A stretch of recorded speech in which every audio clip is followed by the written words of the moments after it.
Авантюра на миллиарды или модернизация столичной ТЭЦ за стальной решеткой – целая сборная из числа экс-чиновников, которые так или иначе причастны к делу. В их числе сразу два бывших премьера – Джантору Сатыбалдиев и Сапар Исаков.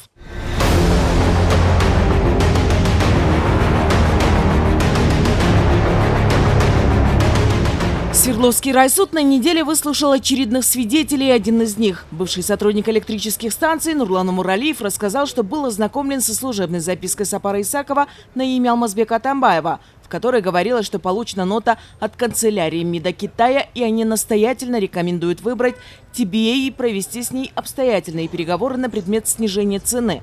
Свидетель добавил, что в письме была выражена заинтересованность Сапара Исакова в вопросе продвижения TBA.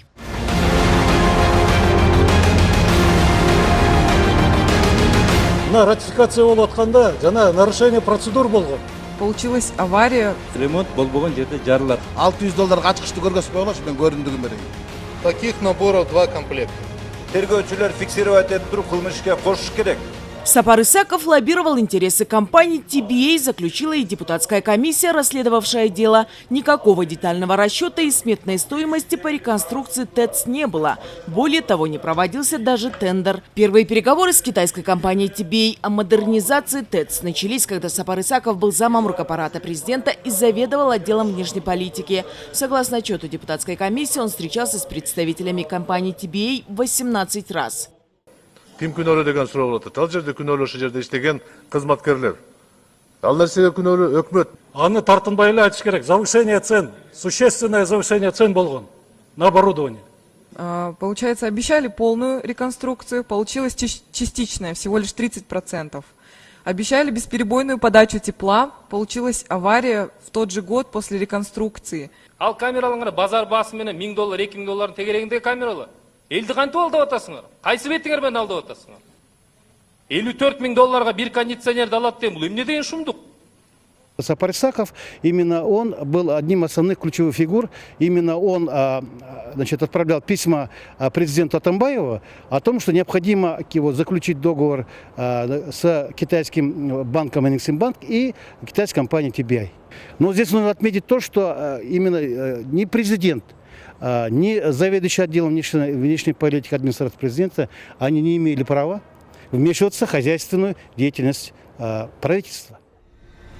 Кыргызстану модернизация обошлась в $386 миллионов. Однако следственные органы установили, что реальная стоимость проекта не превысила 275 миллионов. Госказне нанесен ущерб в $111 миллионов. Загадочное исчезновение этих денег до сих пор под вопросом. Таким образом, участники коррупционной аферы преднамеренно выдвигали невыгодные для страны проекты, при странных обстоятельствах заключили контракт на сотни миллионов долларов.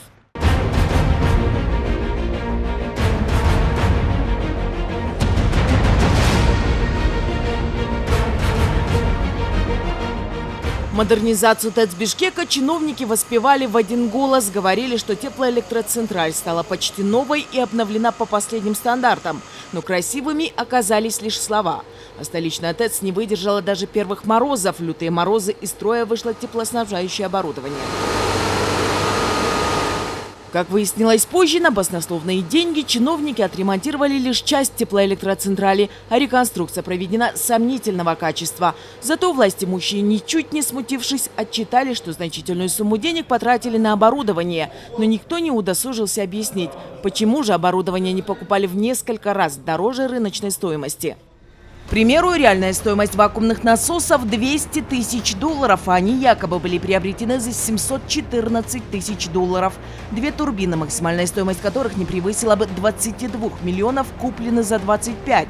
Рыночная стоимость генераторов $6 миллионов. Однако нерадивые чиновники их купили за 8,5. Сотни тысяч долларов были потрачены на офисную мебель и другие крутые вещи для руководства ТЭЦ и электрических станций. Около $100 000 потрачено на оргтехнику для всех филиалов электрических станций. $200 000 ушло на мебель. По $116 и $146 купили 200 столов.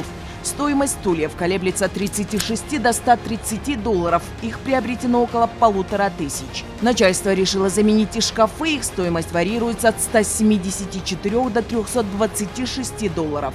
Для комфорта особо авторитетных руководителей приобрели крутящиеся кресла. За каждое заплатили от 116 до 203 долларов.